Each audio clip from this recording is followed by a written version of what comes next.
നമസ്കാരം. ഇന്ന് magical പ്രാക്ടീസിൻ്റെ 15th day ആണ്.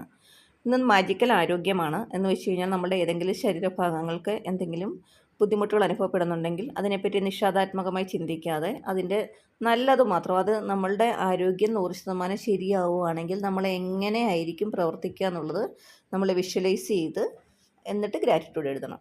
അല്ലാതെ ഒരിക്കലും മറ്റുള്ളവരോട് എനിക്ക് ഇന്ന അസുഖമാണ് എന്ന് റിപ്പീറ്റ് ചെയ്ത് പറഞ്ഞുകൊണ്ടിരിക്കല്ലേ. അതുപോലെ തന്നെ നമ്മൾ അതിനെപ്പറ്റി ഓർത്ത് വിഷമിക്കുകയും ചെയ്യരുത്. അത്രയല്ലേ സംഭവിച്ചുള്ളൂ.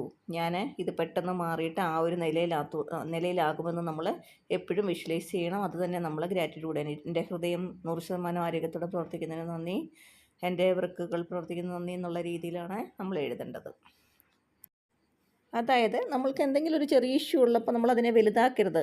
അത്രയേ ഉള്ളൂ നമ്മൾക്ക് കുഴപ്പം. അപ്പോൾ ബാക്കി എല്ലാത്തിനും നമുക്ക് നന്ദി പറയുന്നത് പോലെ തന്നെ നമ്മൾക്ക് ആ ചെറിയൊരു പ്രശ്നം മാത്രമേ ഉള്ളൂ. ഇതിൽ 100% പ്രശ്നങ്ങളുള്ള പലരും ഉണ്ട് നമ്മളെക്കാളും. അപ്പം അങ്ങനെ ഒരു ചിന്ത, നിഷേധാത്മകമായി നമ്മളല്ലേ കൃതജ്ഞതയില്ലാതെ പെരുമാറിക്കഴിഞ്ഞാൽ ഉള്ളതും കൂടെ തിരിച്ചെടുക്കപ്പെടുമെന്നാണ് പറയുന്നത്. അത് നമ്മുടെ അസുഖത്തിനെ കൂടുതൽ വഷളാക്കിയുള്ളൂ. അപ്പം ഇന്നലെ അതുപോലെ നമ്മൾ റിലേഷൻഷിപ്പിൻ്റെ എഴുതിയായിരുന്നു. നമ്മൾ ആരോടെങ്കിലും നീരസമോ വിരോധമോ ഉണ്ടെങ്കിൽ നമ്മളൊരിക്കലും അവരുടെ നെഗറ്റീവ് ചിന്തിച്ചിരിക്കല്ലേ. അവർ ചെയ്ത നല്ല കാര്യങ്ങൾ എഴുതി വെക്കണം ഗ്രാറ്റിറ്റ്യൂഡായിട്ട്. അത് വിഷ്വലൈസ് ചെയ്ത് പറയണം എന്ന് പറയും. അതുപോലെ തന്നെ അവർ ജീവിതത്തിൽ നമ്മളോട് ഏറ്റവും സ്നേഹമായി പെരുമാറിയിരുന്ന നിമിഷങ്ങൾ ഓർത്ത് അതിനെ കൃതജ്ഞത പറയുക. അതുപോലെ അവരോടൊപ്പം ചിലവഴിച്ച നിമിഷങ്ങൾ ഓർത്ത് അതിനെ കൃതജ്ഞത പറയുക.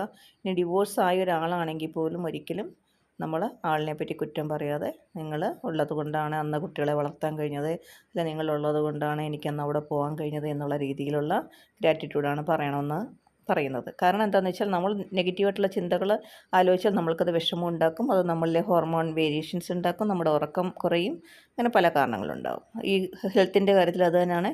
നമ്മൾക്ക് വയ്യ എന്ന് പറഞ്ഞിരുന്നു കഴിഞ്ഞാൽ നമ്മൾക്കൊരിക്കലും എഴുന്നേൽക്കാൻ പറ്റില്ല, ഒരു കാര്യവും ചെയ്യാൻ പറ്റില്ല. അതേസമയം നമ്മൾ പെട്ടെന്ന് സുഖം പ്രാപിക്കുന്നു, എന്നിട്ട് നമ്മൾ ആ നിലയിലെത്തുന്നു എന്നുള്ള രീതിയിലേക്ക് ചെയ്ത് കഴിഞ്ഞാൽ പെട്ടെന്ന് തന്നെ സുഖം പ്രാപിക്കും. അത്രയും കാര്യങ്ങളാണ് ഇപ്പോൾ ഈ 15th ഡേയിൽ പറയാനുള്ളത്. അടുത്ത വീഡിയോ ആയിട്ട് അടുത്ത ദിവസം കാണാം. താങ്ക്